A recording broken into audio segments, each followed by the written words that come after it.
Tonight on Connecticut's news station, a high fire danger across Connecticut this week. We'll look at where brush fires have sparked and what to watch out for in this dry, hot weather. Also, new details tonight after police say one Connecticut man was attacked in his driveway by thieves trying to steal his car.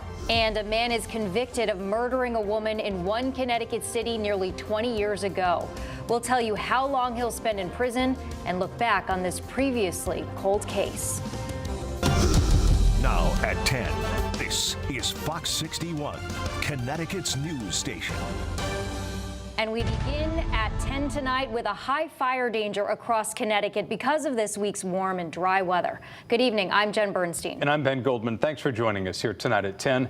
While tomorrow may not be as windy as today, there's still a high risk for brush fires starting in our state. A brush fire sparked at a well-known landmark in Waterbury today. Firefighters put out this fire at Holy Land, USA. No one was injured and none of the park was damaged except brush. But Fox 61's Gabby Molina looks at several fires across the state, serving as reminders to be safe during the heat. This week has brought us some beautiful spring days. But while the sun may be shining, there's a perfect storm of conditions for fires to start. What ends up happening is it's a recipe for disaster. Windy, warm days lacking any water, with fallen foliage and dry grass on the ground, making it easy for fires to spread. We're literally fighting nature to try and put those fires out.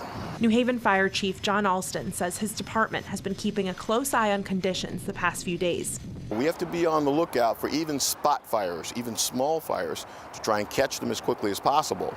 Because with the wind, it can spread so quickly, and it's very difficult for us to catch up. Wednesday, a small brush fire started near Holy Land in Waterbury, one of several that have happened throughout the state this week.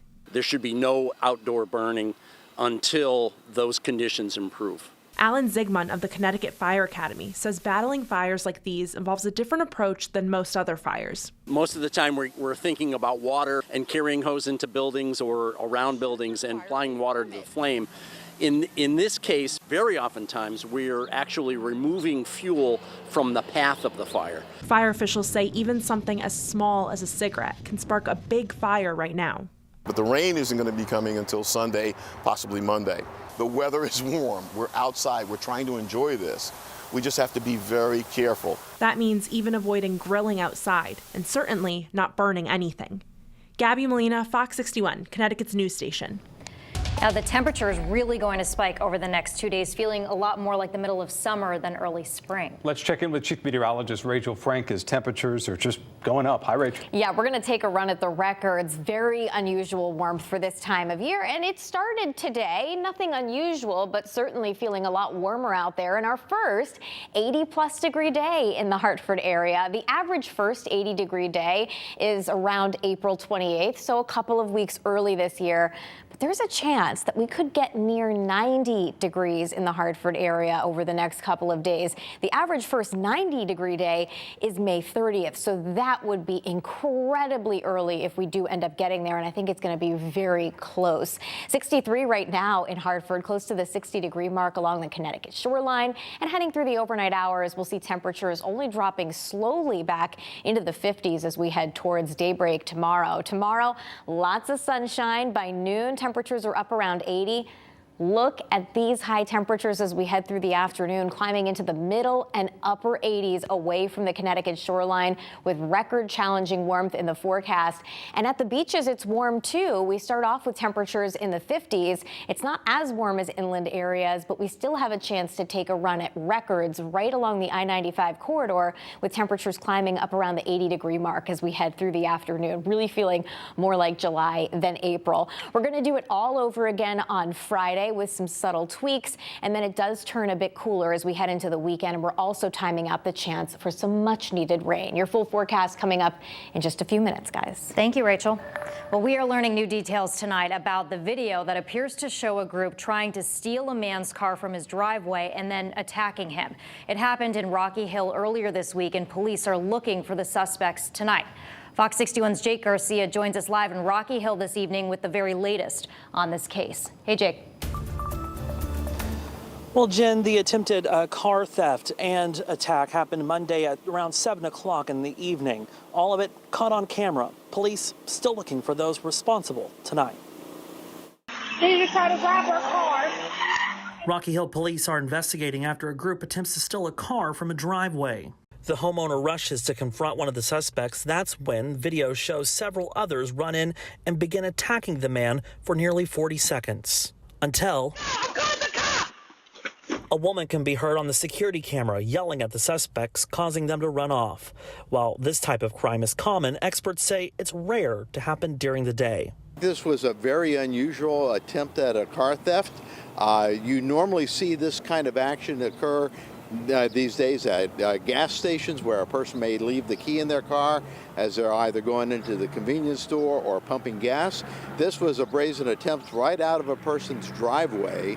Neighbors in shock that this would happen in their neighborhood. The fact that it happened in daylight, that's the scariest part.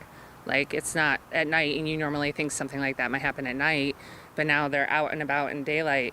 One neighbor we spoke to knows the couple. They're a real nice family, and it's just a shame to see this happening, you know. Anyone with information is asked to call Rocky Hill Police. And coming up tonight at 11, we'll talk with the mayor and police on steps that the city is taking to help keep people safe. Live in Rocky Hill, Jake Garcia, Fox 61, Connecticut's news station. Jake, thank you. New at 10 tonight, a Hartford man sentenced to 45 years in prison for killing a woman nearly 20 years ago. 35-year-old Brandon Jones was found guilty of murder back in December. Prosecutors say back in June of 2005, Dante Davis was shot in the head while she was standing in front of a building with her boyfriend on Martin Street. She was only 21 years old. Jones and 3 other people were charged in the shooting in March of last year after an investigation which included the cold case unit for the chief state's attorney's office. 35-year-old Shane Henriques, 38-year-old Maurice Snowden, and 33-year-old Victoria Harris are still awaiting trial. We are learning new details about yesterday morning's deadly crash in Mansfield. Police say 39-year-old Vanessa Rivero crashed head-on with another driver on Route 32. She was pronounced dead at the scene. The other driver was rushed to the hospital, but he's expected to survive his injuries. That crash closed Route 32 for several hours. Tonight, Bristol police need your help finding a driver who rammed his car into a security gate at ESPN. It happened around 8:30 Sunday night. Officers say the vehicle caused about $35,000 in damage to the gate on Ronzo Road. Police believe the vehicle is a silver Subaru. If you recognize the car or you know who is driving it, call Bristol Police. And new tonight, starting this weekend, a major stretch of road in downtown Hartford will be resurfaced. The city says resurfacing, repaving, and restripping will happen on Main Street. It'll happen between Gold and Willis Streets. The goal is to finish the project in 30 days. Construction will happen from 7 a.m. to 3 p.m. from Saturday until April 23rd.